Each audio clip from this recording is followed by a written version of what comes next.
नमस्कार साथियों, स्वागत है आपका आपके अपने YouTube चैनल पर। जैसा कि हम लोग राजस्थान की जिला दर्शन सीरीज़ कर रहे थे और उस सीरीज़ के अंतर्गत हम लोगों ने अजमेर संभाग के नवनिर्मित 3 जिलों के बारे में पढ़ लिया था। उनमें सबसे पहले हम लोगों ने पढ़ा था ब्यावर ज़िले के बारे में, फिर हमने पढ़ा था केकड़ी ज़िले के बारे में और फिर हमने पढ़ा था डीडवाना और कुचामन ज़िले के बारे में, डीडवाना कुचामन ज़िले के बारे में। इसी सीरीज़ को आगे बढ़ाते हुए आज हम लोग बात करते हैं नवनिर्मित ज़िले शाहपुरा के बारे में। शाहपुरा ज़िला जो कि राजस्थान के भीलवाड़ा ज़िले से अलग करके बनाया गया ज़िला कौन सा है, तो हमारा आंसर होगा शाहपुरा ज़िला। इस पर हम लोग बात करने वाले हैं। तो चलिए शुरुआत करते हैं शाहपुरा ज़िला की। लेकिन उससे पहले यदि आप लोग चैनल पर नए हैं तो चैनल को सब्सक्राइब कर लें, साथ ही साथ बेल आइकन को प्रेस कर लें, जिससे आप लोगों को आने वाले वीडियोज़ की नोटिफिकेशन मिलती रहे। चलिए सबसे पहले यदि बात करते हैं शाहपुरा के गठन की, तो गठन हुआ था 4 अगस्त 2023 को, 2023। फिर उसके बाद यदि हम बात करें उद्घाटन की, तो मैंने आपको कहा था कि नवनिर्मित जितने भी ज़िले हैं उन सब की उद्घाटन और गठन की तिथि सेम रहेगी, और गठन की तिथि रहेगी 4 अगस्त जबकि उद्घाटन की तिथि रहेगी 7 अगस्त। अगला प्रश्न आता है कि शाहपुरा ज़िला जो है वो कौन से संभाग के अंतर्गत आता है, तो शाहपुरा ज़िला अजमेर संभाग के अंतर्गत आता है। कौन से संभाग में, तो हम लोग आंसर कर रहे होंगे अजमेर संभाग में। शाहपुरा ज़िला जो बनाया गया है, इसमें उपखंडों की यदि हम बात करें तो टोटल 5 उपखंड है। कितने उपखंड है? 5 उपखंड है और 6 तहसीलें। 5 उपखंड और 6 तहसीलें। हमारा शाहपुरा ज़िला जो है ये राजस्थान का अंतर्वर्ती ज़िला है। कैसा ज़िला है? अंतर्वर्ती ज़िला है, जो न तो अंतर्राष्ट्रीय सीमा बनाता है और न ही अंतर्राज्यीय सीमा बनाता है। इस प्रकार से ये एक अंतर्वर्ती ज़िला है। आगे बात करते हैं शाहपुरा ज़िले की। ये आप मैप देख सकते हैं शाहपुरा ज़िले का, जिसमें उपखंड और तहसीलों की बात की गई है। तो उपखंड की यदि हम बात करें तो हम लोगों ने देखा था कि इसमें कितने उपखंड है? 5 उपखंड है। कौन कौन से? शाहपुरा, जहाजपुर, फूलिया, बनेड़ा और कोटड़ी। जबकि तहसीलों की बात करें तो शाहपुरा, जहाजपुर, फूलिया कला, बनेड़ा और कोटड़ी, ये 5, और साथ में काछोला, एक तहसील और ऐड हो जाएगी जिसका नाम क्या है? काछोला। तो इस प्रकार से 5 उपखंड और 6 तहसीलों वाला ज़िला है कौन सा? शाहपुरा ज़िला। आगे बात करते हैं कि शाहपुरा ज़िला की सीमा कहाँ कहाँ से लगती है। यह आपका राजस्थान सरकार के द्वारा नवीनतम जो मैप जारी किया गया था वो मैप है। तो सीमा रेखा की यदि हम बात करें तो शाहपुरा ज़िला 4 जिलों से सीमा बनाता है। कितने जिलों से? 4 जिलों से। आप लोग देख सकते हैं कि सबसे पहले ये सीमा बनाता है भीलवाड़ा ज़िले से। कौन से ज़िले से? भीलवाड़ा से। भीलवाड़ा के बाद ये सीमा बनाता है केकड़ी ज़िले से, और फिर ये सीमा बनाता है आपका बूंदी ज़िले से, और अगली जो इसकी सीमा लगती है वो टोंक ज़िले से लगती है। यानी शाहपुरा जो है 4 जिलों से सीमा बनाता है। 4 ज़िले कौन कौन से? एक तो जिससे ये अलग हुआ है, इसका मतलब भीलवाड़ा। एक इसी के संभाग का नवीनतम ज़िला जिसका नाम है केकड़ी।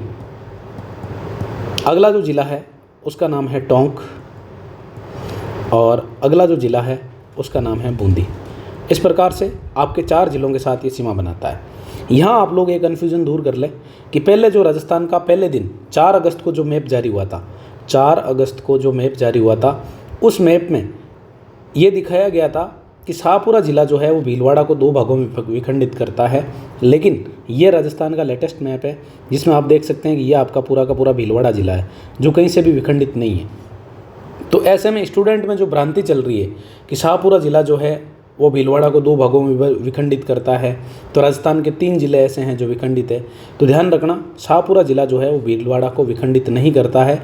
उस मैप में वापस सुधार कर दिया गया है, और भीलवाड़ा ये आप लोग देख सकते हैं, बिल्कुल ये आपका भीलवाड़ा ज़िला है, और इधर आपका अलग से कौन सा ज़िला है? शाहपुरा ज़िला है। तो इस प्रकार से ये हुआ हमारा शाहपुरा ज़िला। अब बात करते हैं भूगोल की दृष्टि से।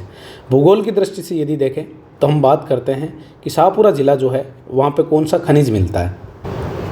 तो यहाँ पे खनिज जो मिलता है उस खनिज का नाम है अब्रक। कौन सा खनिज मिलता है? तो हम लोग बोलेंगे अब्रक। अब्रक जो है इसको बीमारू खनिज कहा जाता है। कौन सा खनिज कहा जाता है? बीमारू खनिज कहा जाता है। अब अब्रक का जो उत्पादन होता है वो शाहपुरा ज़िले में किन किन स्थानों पर होता है, तो यदि हम लोग स्थानों की बात करें तो शाहपुरा में जहाजपुरा, बनेड़ा और फूलिया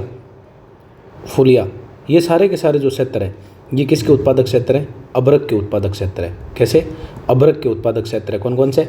जाजपुरा तहसील हो जाए, चाहे बनेड़ा तहसील हो जाए, चाहे फुलिया तहसील हो जाए।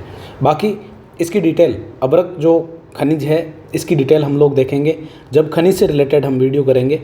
उस वीडियो में राजस्थान के पूरे जो खनिज हैं उनके बारे में हम लोग विस्तृत चर्चा करेंगे। यहाँ हमें केवल और केवल इतना सा याद रखना है कि शाहपुरा में मुख्य रूप से अबरक निकाली जाती है और अबरक के जो उत्पादक क्षेत्र है वो आपकी एक तो जाजपुरा तहसील, एक बनेड़ा तहसील और एक फुलिया तहसील। आगे बात करते हैं नदियों के बारे में। तो नदियों में यदि हम बात करें तो राजस्थान में बहने वाली या पूर्णतः राजस्थान में बहने वाली सबसे लंबी सहायक नदी बनास नदी जो है ये आपकी शाहपुरा में बहती है। कहाँ बहती है? शाहपुरा से होकर निकलती है। एक तो आपको ये याद रखना है। बनास नदी की यदि हम बात करें तो बनास नदी का उद्गम होता है खमनोर की पहाड़ियों से। कहाँ से होता है? खमनोर की पहाड़ियाँ जो कहाँ पड़ती है? राजसमंद में। राजसमंद, खमनोर की पहाड़ियाँ राजसमंद से उद्गम होता है कौन सी नदी का? बनास नदी का। और बनास नदी कौन से ज़िले से होकर निकलती है? शाहपुरा ज़िले से होकर निकलती है। आगे यदि हम बात करें तो एक थोड़ा सा पिछले वीडियो में थोड़ी सी मिस्टेक हो गई थी, वो मिस्टेक मैं आपकी यही सुधरवा देता हूँ कि पिछले ज़िले में मैंने आप लोगों को बताया था कि केकड़ी ज़िले में टोंक ज़िले से हमने टोडा रायसिंग मिलाई। क्या मिलाई? टोडा रायसिंग में मैंने आप लोगों को गलती से बता दिया था कि टोडा रायसिंग में एक बांध स्थित है जिसका नाम है बिसलपुर बांध। कौन सा बांध? बिसलपुर बांध। तो ध्यान रखना बिसलपुर बांध जो है वो टोडा रायसिंग तहसील में नहीं है। टोडा रायसिंग बांध जो है ये आपका देवली तहसील, कौन सी तहसील?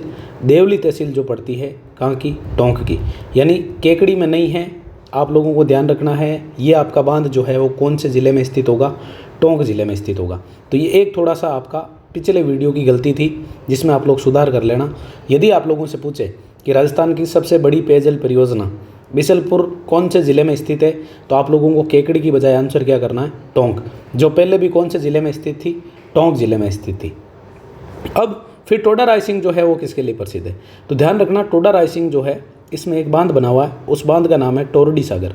कौन सा बांध? टोरडी सागर बांध। और टोरडी सागर बांध जो है इसके बारे में यह कहा जाता है यदि इसके सारे चैनल गेट खोल दिए जाए तो ये पूर्णतः खाली हो जाता है, यानी एक बूंद भी पानी नहीं बचता है। यानी राजस्थान का ऐसा बांध जिसके सारे चैनल गेट खोलने पर एक बूंद भी पानी नहीं बचता है, एक बूंद भी पानी नहीं बचता है, वो बांध कौन सा है? तो हम लोगों का आंसर होगा टोरडी सागर बांध। टोरडी सागर बांध जो है ये आपका सहोदरा नदी पे बना हुआ है। कौन सी नदी पे? सहोदरा नदी पे बना हुआ है और ये आपका केकड़ी ज़िले में स्थित है। कहाँ स्थित है? तो हम लोग आंसर कर रहे होंगे केकड़ी ज़िले में।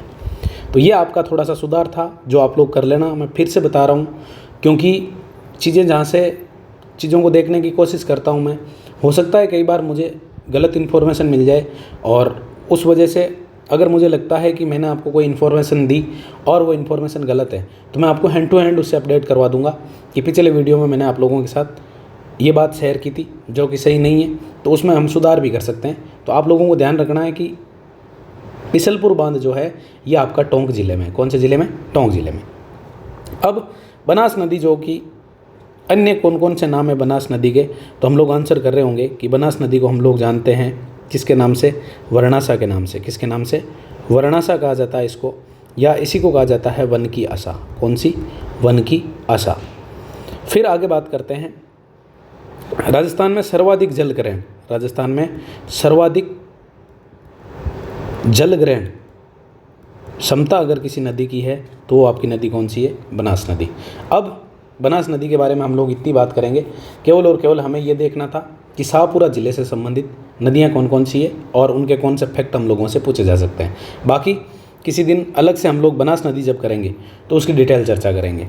आगे बात करते हैं एक नदी की, और नदी का नाम है खारी नदी। कौन सी नदी? खारी नदी। खारी नदी की यदि हम बात करें तो इसका उद्गम होता है बिजराल की पहाड़ियों से। कहाँ से होता है? बिजराल की पहाड़ियाँ। बिजराल की पहाड़ियाँ। बिजराल की पहाड़ियाँ जो है ये आपकी पड़ती है राजसमंद में। राजसमंद। ध्यान रखना यहाँ एक पहाड़ी और है जिसका नाम है बिछामेड़ा की पहाड़ियाँ। कौन सी? बिछामेड़ा की पहाड़ियाँ। बिछामेड़ा की पहाड़ियाँ आप लोग बताइए कौन से ज़िले में स्थित है? और बिछामेड़ा की पहाड़ियों से एक नदी का उद्गम होता है, उस नदी का नाम है सोम नदी। और सोम जो है ये आपकी माही की सहायक नदी है। किसकी सहायक नदी है? माही की सहायक नदी है। अब देखो खारी नदी आपके राजस्थान के तीनों अपवा तंत्र में आती है, लेकिन फेमस जो खारी नदी है वो आपकी बंगाल की खाड़ी अपवा तंत्र वाली है। तो खारी नदी जो है इसका संबंध कौन से अपवा तंत्र से है, तो हम लोग आंसर कर रहे होंगे बंगाल की खाड़ी अपवा तंत्र। कौन सा अपवा तंत्र? बंगाल की खाड़ी अपवा तंत्र। आगे यदि हम लोग बात करें तो ये खारी नदी आपकी बनास की सहायक नदी है। किसकी सहायक नदी है? बनास की सहायक नदी। सहायक नदी ये इस प्रकार से आपकी खारी नदी होगी, जो किसकी सहायक नदी है? बनास की सहायक नदी। अब बात करते हैं खारी की सहायक नदी। और खारी की जो सहायक नदी है, खारी की सहायक नदी का नाम है मानसी नदी। कौन सी नदी? मानसी नदी। और मानसी नदी के ऊपर एक बांध बना हुआ है, उस बांध का नाम है अडवान बांध। कौन सा बांध? अडवान बांध। तो अडवान बांध जो है ये आपका शाहपुरा ज़िले में स्थित है। कहाँ स्थित है? शाहपुरा ज़िले में स्थित है। ये हमें ध्यान रखना है कि अडवान बांध कौन से ज़िले में, तो पहले हम क्या करते थे? भीलवाड़ा। अब हमें क्या करना है? शाहपुरा ज़िले में स्थित है। आगे बात करते हैं एक और नदी की जो आपकी शाहपुरा से होकर प्रवाहित होती है, और उस नदी का नाम है कोटारी। कोटारी नदी की यदि हम बात करें तो कोटारी नदी का उद्गम होता है दिवेर की पहाड़ियों से। कहाँ से होता है? दिवेर की पहाड़ियों से। दिवेर की पहाड़ियाँ। और दिवेर की पहाड़ियाँ कहाँ स्थित है? तो हम लोगों का आंसर होगा राजसमंद। राजसमंद ये भी आपकी बनास की सहायक नदी है। और ये जो नदी है ये बनास में, बस ये सहायक नदी किसकी है? तो हम लोग आंसर कर रहे होंगे बनास की। बनास की सहायक नदी है। और ये नदी आपकी एक जगह पड़ती है जिसका नाम है नंदराई। जगह का नाम क्या है? नंदराई। नंदराई जगह पड़ती है शाहपुरा की कोटड़ी तहसील में। कौन सी तहसील में? कोटड़ी तहसील, जो कहाँ पड़ती है? शाहपुरा में। शाहपुरा की कोटड़ी तहसील में ये बनास नदी में जाके मिल जाती है। कौन सी नदी में? बनास नदी में मिल जाती है। तो हम लोगों से प्रश्न सीधा सा पूछा जा सकता है कि बनास की सहायक नदी कोठारी उससे कौन से स्थान पर, तो हम लोगों का आंसर होगा नंदराई। और कौन से ज़िले में, तो हम लोगों का आंसर होगा शाहपुरा ज़िला। कौन सा ज़िला? शाहपुरा ज़िला। अब आप लोग कमेंट बॉक्स में कमेंट करके बताइए कि कोठारी नदी के ऊपर कौन सा बांध है, बांध का नाम क्या है। देखते हैं कितने लोग कमेंट बॉक्स में आंसर करते हैं। अब ये तो आपकी ज्योग्राफी से रिलेटेड बातें हो गई। बहुत छोटा सा ज़िला है और बहुत कम तथ्य हैं जो इधर उधर हुए। आगे हम बात करते हैं इतिहास की, कि इतिहास को लेकर शाहपुरा ज़िले में हम लोगों को क्या क्या याद रखना है। तो सबसे पहली बात जो हम लोगों को याद रखनी है वो याद रखनी है शाहपुरा रियासत। अब देखो, शाहपुरा रियासत में यदि हम बात करें तो प्रजामंडल आंदोलन में जो शाहपुरा प्रजामंडल है, शाहपुरा प्रजामंडल, शाहपुरा प्रजामंडल की स्थापना जो हुई थी वो आपकी हुई थी 1938 में। कब हुई थी? 1938 ईस्वी में स्थापना होती है किसकी? शाहपुरा प्रजामंडल की। और इसके जो संस्थापक है, संस्थापक का नाम है, हम लोग दो व्यक्तियों को पढ़ते हैं। एक का नाम है रमेश चंद्र ओझा, रमेश चंद्र ओझा, और दूसरे जो व्यक्ति है उनका नाम है लादूराम व्यास, लादूराम व्यास। अब इस प्रजामंडल की स्थापना के बाद इसका जो अध्यक्ष बनाया गया था वो बनाया गया था अभय सिंह डांगी को। किसको बनाया गया था? तो हमारा आंसर होगा अभय सिंह डांगी। प्रश्न सीधा सा पूछा जा सकता है कि शाहपुरा प्रजामंडल की स्थापना कब हुई, तो हम लोग आंसर कर रहे होंगे 1938। संस्थापक कौन कौन थे? रमेश चंद्र ओझा और लादूराम व्यास। फिर इसकी अध्यक्षता किसने की शाहपुरा प्रजामंडल की? तो हम लोगों का आंसर होगा अभय सिंह डांगी। आगे यदि हम लोग बात करें तो शाहपुरा रियासत जो है यह आपकी क्षेत्रफल और जनसंख्या, क्षेत्रफल और जनसंख्या दोनों की दृष्टि से राजस्थान की सबसे छोटी रियासत थी। राजस्थान की सबसे छोटी रियासत, चाहे आपसे क्षेत्रफल की दृष्टि से पूछे चाहे आपसे जनसंख्या की दृष्टि से पूछे, तो हमारा आंसर क्या होगा? शाहपुरा। आगे यदि हम लोग बात करें तो शाहपुरा रियासत ऐसी थी जिसमें राजस्थान में सर्वप्रथम उत्तरदायी शासन की स्थापना की थी। उत्तरदायी शासन की स्थापना। तो हम लोगों से प्रश्न पूछा जा सकता है कि राजस्थान की किस रियासत में सबसे पहले उत्तरदायी शासन की स्थापना की गई, तो हम लोगों का आंसर होगा शाहपुरा रियासत। आगे यदि हम बात करें तो इस उत्तरदायी शासन के अंतर्गत यहाँ के जो राजा थे, राजा का नाम था सुदर्शन देव। सुदर्शन देव ने इस प्रजामंडल के गोकुल लाल असावा को, किसको? गोकुल लाल असावा को लोकप्रिय सरकार का क्या बनाया था? प्रधानमंत्री बनाया था। अब आगे बात आती है कि शाहपुरा प्रजामंडल जो है इसका राजस्थान में विलय कब हुआ? तो इसका राजस्थान में विलय हुआ था एकीकरण के दूसरे चरण में। कौन से चरण में? एकीकरण के दूसरे चरण में। अब आप लोग कमेंट बॉक्स में बताइए कि राजस्थान का एकीकरण का जो दूसरा चरण था वो किस दिनांक को हुआ? आपको दिनांक कमेंट बॉक्स में बतानी है। एकीकरण का जो दूसरा चरण था, इस दूसरे चरण के जो प्रधानमंत्री बनाए गए थे उनका नाम था गोकुललाल असावा, और गोकुललाल असावा का संबंध आपका राजस्थान की शाहपुरा रियासत से। कहाँ से? शाहपुरा रियासत से। तो ये आपका हो गया राजस्थान की एक इतिहास की दृष्टि से रियासत जिसका नाम था शाहपुरा रियासत। और फिर हमने देखा कि शाहपुरा में जो प्रजामंडल आंदोलन चला था वो किस प्रकार से चला था। आगे बात करते हैं इसकी स्थापत्य कला के बारे में। तो स्थापत्य कला के बारे में यदि सबसे पहले हम लोग देखें तो सबसे पहले आपकी चिमना बावड़ी। चिमना बावड़ी की यदि हम बात करें तो चिमना बावड़ी का जो निर्माण किया था वो आपके शाहपुरा के महाराजा उमेद सिंह के द्वारा। किसके द्वारा? उमेद सिंह के द्वारा निर्माण करवाया गया। कौन सी बावड़ी का? बावड़ी का नाम था आपका क्या? चिमना बावड़ी। अब उसके बाद बात करते हैं कि यहाँ पे तालाब कौन कौन से स्थित है, यानी हमारा जो शाहपुरा ज़िला है इसमें कौन कौन से तालाब स्थित है। तो आप लोगों को नाम याद रखना है उमेद सागर। तालाब का नाम क्या याद रखना है? उमेद सागर। उमेद सागर, उमेद सागर। एक और तालाब है यहाँ पे, उसका नाम है कमल सागर। कमल सागर। और एक और तालाब का नाम याद रखना है जिसका नाम है नाहर सागर। कौन सा? नाहर सागर। तो इस प्रकार से ये आपके राजस्थान के तालाब हो गए शाहपुरा के, और शाहपुरा में स्थित बावड़ी हो गई। बावड़ी का नाम क्या है? तो हम लोग आंसर क्या कर रहे होंगे? चिमना बावड़ी, जो कि कहाँ पे स्थित है? शाहपुरा में स्थित है, और इसका निर्माण करवाया था यहाँ के शासक उमेद सिंह ने। आगे बात करते हैं यहाँ की फड़ चित्रण कला की। आप लोगों को पता होगा कि राजस्थान में शाहपुरा जो है वहाँ की फड़ चित्रण शैली जो है वो बहुत ही प्रसिद्ध है। अब फड़ चित्रण शैली जो है ये कहाँ की प्रसिद्ध है? तो हम लोगों का आंसर क्या होगा? शाहपुरा का। फड़ चित्रण का जो कार्य है ये आपके जोशी परिवार के द्वारा किया जाता है। किसके द्वारा किया जाता है? जोशी परिवार के द्वारा किया जाता है। और फड़ चित्रण का जो कार्य करता है उसको कहा जाता है चितेरा। क्या कहा जाता है? चितेरा कहा जाता है।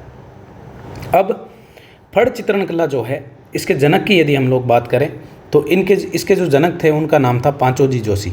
नाम क्या था? पांचोजी जोशी।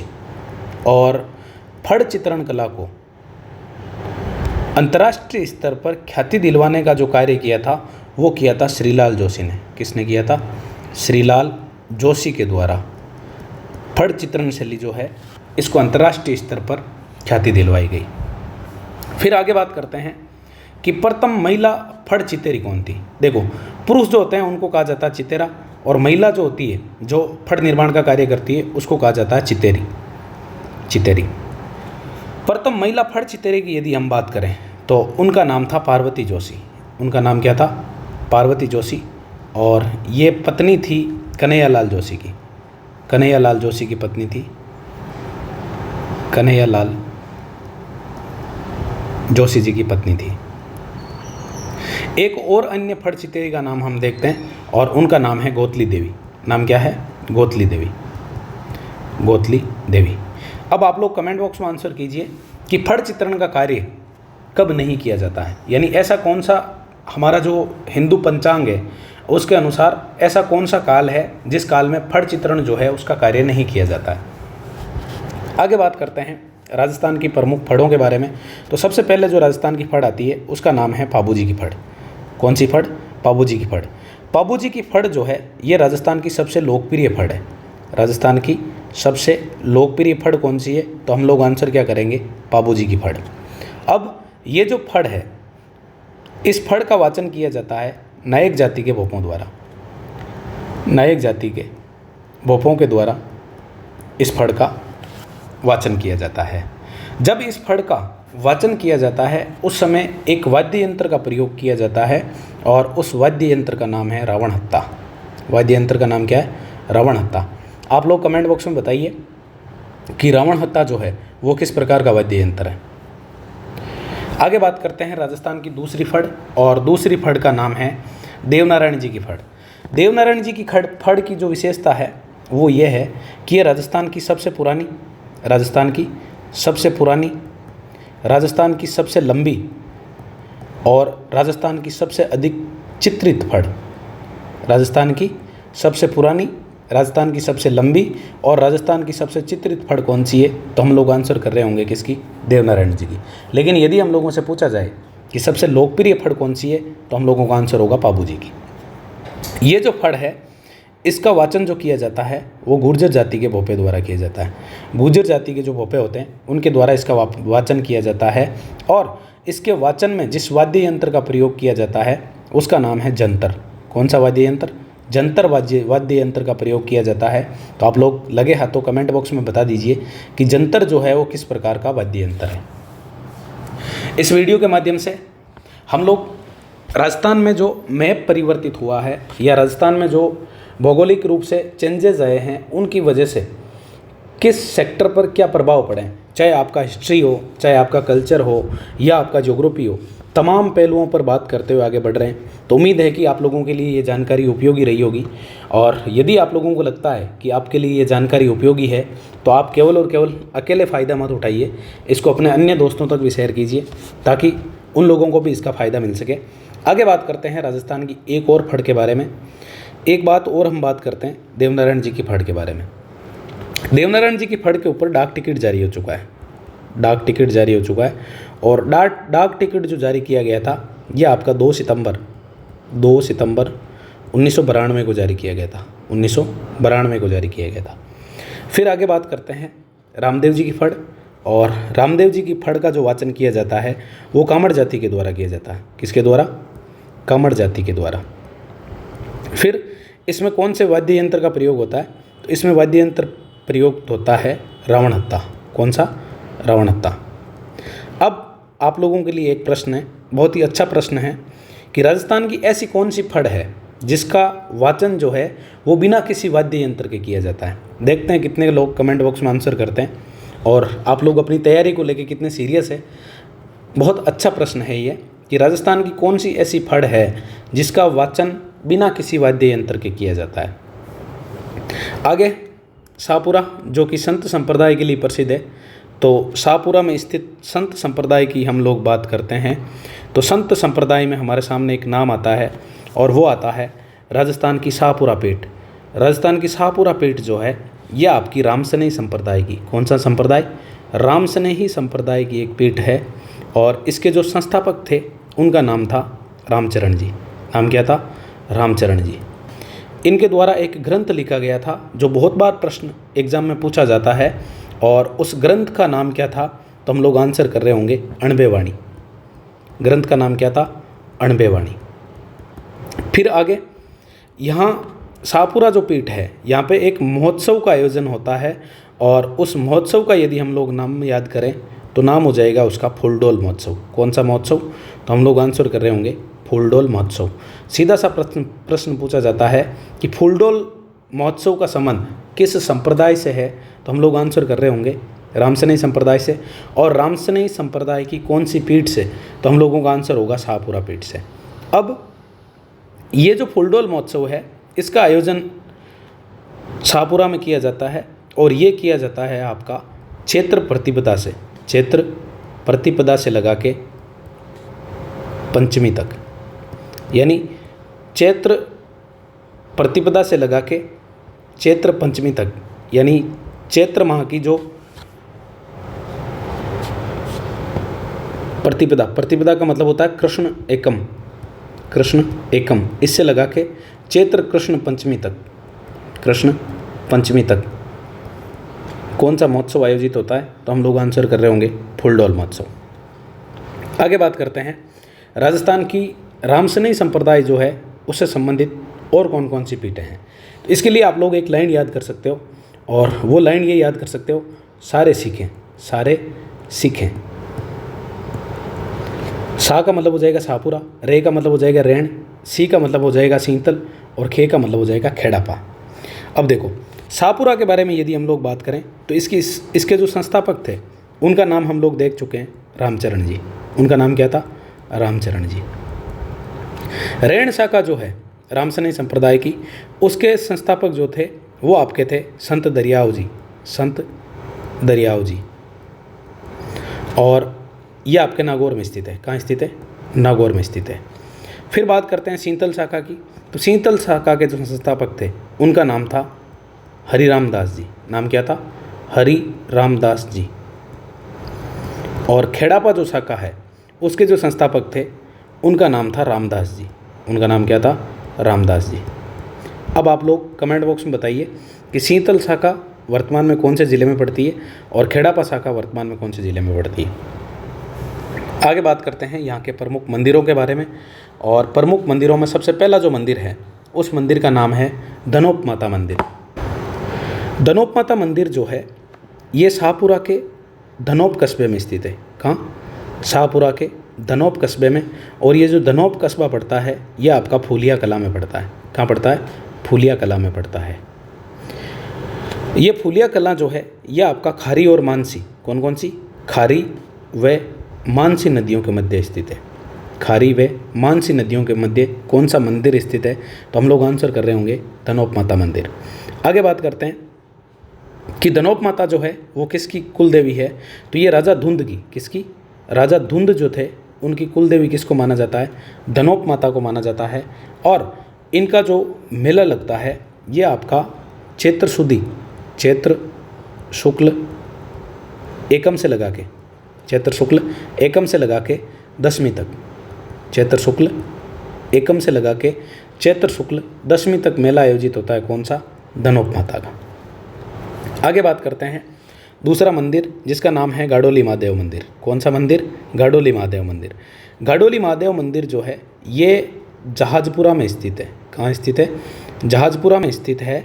और ये एक ऐसा मंदिर है जिसमें भगवान महादेव को पूर्ण परिधान में सजाया जाता है। पूर्ण परिधान में सजाया जाता है। इसके बारे में एक और फैक्ट है जो बहुत इम्पोर्टेंट है कि ये जो महादेव मंदिर है यहाँ पे वर्ष में 2 बार, कितनी बार? वर्ष में 2 बार शिवरात्रि मनाई जाती है। शिवरात्रि मनाई जाती है। और वो कौन कौन से महीनों में मनाई जाती है? एक तो मनाई जाती है फाल्गुन महीने में। हमारा जो फाल्गुन महीना होता है एक तो उसमें मनाई जाती है। और फाल्गुन के अलावा यहाँ पे भाद्रपद जो महीना है, भाद्रपद चतुर्दशी, चतुर्दशी इसके दिन कौन सा शिवरात्रि का आयोजन होता है? तो प्रश्न सीधा सा पूछा जा सकता है कि राजस्थान का एकमात्र वह मंदिर जहाँ पे वर्ष में 2 बार शिवरात्रि मनाई जाती है वो कौन सा होगा? गाडोली महादेव मंदिर, जो कहाँ स्थित है? जहाजपुरा में स्थित है। फिर बात करते हैं एक स्थान पड़ता है देवतलाई, जो कि आपके कोटड़ी तहसील में पड़ता है। कहाँ पड़ता है? कोटड़ी तहसील में पड़ता है। और ये आपका देवनारायण भगवान के लिए, किसके लिए? देवनारायण भगवान का मंदिर है। देवनारायण भगवान का मंदिर, भगवान का मंदिर। और ये प्रसिद्ध है आपका सर्वधर्म जो संभाव है उसका, क्योंकि यहाँ पे विभिन्न धर्मों के लगभग 70 मंदिर बने हुए हैं। तो ये जो आपका है ये आपका सर्वधर्म समभाव के लिए प्रसिद्ध है, समभाव के लिए प्रसिद्ध है। अंत में हम लोग बात करते हैं राजस्थान के प्रमुख व्यक्तित्व जिनका संबंध आपका शाहपुरा ज़िले से रहा है। उसमें सबसे पहला जो नाम आता है वो आता है केसरी सिंह बारहेट का। किसका नाम आता है? केसरी सिंह बारहेट का। केसरी सिंह बारहेट के बारे में यदि हम लोग बात करें तो केसरी सिंह बारहेट जो है इनका आपके जन्म हुआ था शाहपुरा में। शाहपुरा में एक गांव पड़ता है, गांव का नाम है देवपुरा। गांव का नाम क्या है? देवपुरा। देवपुरा शाहपुरा में जन्म हुआ किसका? केसरी सिंह बारहेट का। केसरी सिंह बारहेट राजस्थान के वो व्यक्तित्व जिनके बारे में रास बिहारी बोस ने कहा था कि बारहेट जी एक ऐसे व्यक्ति थे जिन्होंने न केवल अपने भाई बेटों अपितु अपने जो दामाद थे उनको भी क्रांति के लिए प्रेरित किया था। यानी जिन्होंने अपना संपूर्ण जो परिवार था उसको भारत माता की स्वतंत्रता के लिए लगा दिया। ऐसे व्यक्तित्व थे आपके केसरी सिंह बारहेट। और इनका जो जन्म हुआ था वो कहाँ पे हुआ था? देवपुरा गांव, जो कि कहाँ पड़ता है? शाहपुरा ज़िले। फिर बात आती है कि केसरी सिंह बारहेट की कर्म भूमि कौन सी थी? तो इन्होंने अपनी कर्म भूमि बनाया कोटा ज़िले को। कौन सा ज़िला? कोटा ज़िला। और कोटा ज़िले में इन्होंने एक संगठन की स्थापना की थी, उसका नाम था वीर भारत सभा। बहुत बार प्रश्न पूछा जाता है वीर भारत सभा। और वीर भारत सभा की जो स्थापना हुई थी वो हुई थी 1910 ईस्वी में। कब हुई थी? 1910 ईस्वी में। एग्जाम की दृष्टि से बहुत ही महत्वपूर्ण प्रश्न, चाहे वीर भारत सभा हो या इससे रिलेटेड सन हो या इसके संस्थापक हो। तो संस्थापक पूछे तो हमारा आंसर होगा केसरी सिंह बारट। केसरी सिंह बारट का संगठन पूछे तो हमारा आंसर हो जाएगा वीर भारत सभा। और इसकी स्थापना कब हुई थी? 1910 ईस्वी में। इन्होंने चेतावनी के चुंगटिया, चेतावनी के चुंगटिया, ये मेवाड़ महाराणा फतेह सिंह जब 1903 के दिल्ली दरबार में जा रहे थे तो उनको चेतावनी भरे 13 सोरठे भेजे थे। कितने सोरठे भेजे थे? 13 सोरठे भेजे थे, जिसको पढ़कर उनका स्वाभिमान जागृत होता है और वो दिल्ली दरबार में नहीं जाकर वापस मेवाड़ आ जाते हैं। तो आप लोगों को कमेंट बॉक्स में बताना है कि ये जो 13 सोरठे थे ये कौन सी भाषा में लिखे गए, 13 सोरठे कौन सी भाषा में भेजे गए थे। देखते हैं कितने लोग कमेंट बॉक्स में आंसर करते हैं। और इनको जिस जेल में बंद रखा गया था उस जेल का नाम था हजारीबाग जेल। कौन सी जेल? हजारीबाग जेल। आगे बात करते हैं केसरी सिंह बारट के भाई जिनका नाम था जोरावर सिंह बारट। और जोरावर सिंह बारट जो है आप लोगों को पता होगा, हार्डिंग बम कांड जो है, हार्डिंग बम कांड, इसमें इनका नाम आया था। और इसमें नाम आने के बाद इन्होंने आजीवन वैरागी के जीवन में, आजीवन जो है वैरागी के रूप में जीवन व्यतीत किया था और अपना नाम इन्होंने परिवर्तित कर लिया था। नाम परिवर्तित करके क्या रख लिया? अमरदास बैरागी। क्या रख लिया? अमरदास बैरागी। तो प्रश्न सीधा सा पूछा जाता है कि राजस्थान के वे कौन से स्वतंत्रता सेनानी थे जिन्होंने अमरदास बैरागी के रूप में अपना जीवन व्यतीत किया? तो उनका नाम होता है जोरावर सिंह बारट। जोरावर सिंह बारट कभी भी अंग्रेज़ों की पकड़ में नहीं आए थे, इसलिए इनको कहा जाता है राजस्थान का चंद्रशेखर। राजस्थान का चंद्रशेखर किसको कहा जाता है? जोरावर सिंह बारट को कहा जाता है। फिर बात करते हैं प्रताप सिंह बारट की। तो प्रताप सिंह बारट जो कि विजय सिंह पथिक के, अपने केसरी सिंह बारट के, विजय सिंह पथिक क्या? केसरी सिंह बारट, केसरी सिंह बारट के पुत्र थे। और ये जब जेल में बंद थे तो वहाँ के जो अंग्रेज अधिकारी थे जिनका नाम था क्लीवलैंड, नाम क्या था? क्लीवलैंड। क्लीवलैंड ने इनको कहा था कि आपकी माँ आपके लिए रो रही है, क्योंकि वो इनसे सच उगलवाना चाहते थे। तो ऐसे में इन्होंने कहा था कि मेरी माँ रो रही है तो उसको रहने दो, मैं अपनी माँ को चुप कराने के लिए सैकड़ों माताओं को नहीं रुला सकता। तो ऐसे थे प्रताप सिंह बारट। और प्रताप सिंह बारट के बारे में क्लीवलैंड ने कहा था, क्या कहा था? कि मैंने आज तक प्रताप सिंह जैसा युवक नहीं देखा, यानी इनके जैसा निडर युवक। ये शब्द किसके थे? ये क्लीवलैंड के थे। फिर आगे बात करते हैं इनको कौन सी जेल में बंद रखा गया? तो इनको जेल में बंद रखा गया था बरेली जेल में। कौन सी जेल? बरेली जेल। जबकि जोरावर सिंह बारट जो थे ये अंग्रेज़ों के आजीवन हाथ नहीं आए थे, इसलिए इनको कहा जाता है राजस्थान का चंद्रशेखर। इन्होंने वैरागी के रूप में अपना जीवन व्यतीत किया था और अपना छद्म नाम जो है वो क्या रखा? अमरदास बैरागी। ये था आपका राजस्थान का शाहपुरा ज़िला। तो उम्मीद है कि आप लोगों के लिए उपयोगी होगा। आप लोग अच्छे से पढ़ाई कीजिए, बढ़िया सुंदर सुंदर से नोट्स बनाइए और वीडियो को अपने दोस्तों के साथ भी शेयर करते रहिए यदि आप लोगों को अच्छा लगता है तो। धन्यवाद।